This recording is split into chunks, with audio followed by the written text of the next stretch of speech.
আসসালামু আলাইকুম ম্যাম। দাদা ডেগো কাটছেন কেন? ডেগো তো আগে একবার কাটছিলেন। বেরিয়ে গেছে। ও বেড়ে গেছে জন্য আবার কাটতে হবে। ও আচ্ছা, তো আমরা আগের ভিডিওতে দেখেছি একবার করে ডেগো ফেলার পরে চোখ কাটা হয়েছে।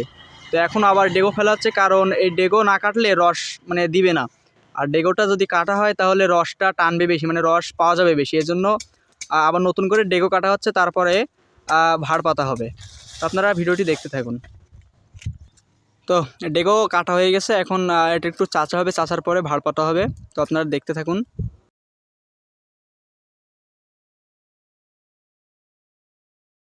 তো এখন চোখ কাটা হচ্ছে, চোখ কাটার পরে ভাড় পাতা হবে। তো আপনারা সবাই দেখেন।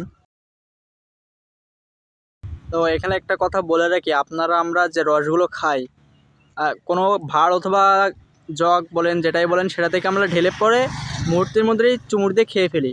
সেই রসটুকুনি পেতে হলে দেখেন কত পরিশ্রম করতে হয়। আর এইসব ভিডিওগুলো হয়তো না দেখলে আপনারা বুঝতে পারবেন না। আমরা এক ফুটা রস পড়তে অনেক সময় লাগে, আবার এক ফুটা রস উৎপাদন করতে অনেক পরিশ্রম করতে হয়, যেটা ঘামের সমতুল্য হিসেবে ধরা হয়, প্রায় বলা যায় আর কি।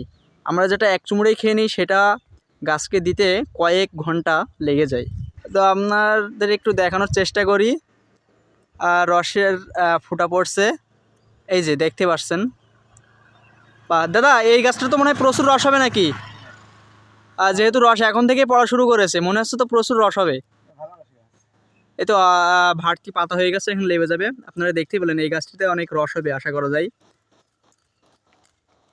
তো ধন্যবাদ সবাইকে।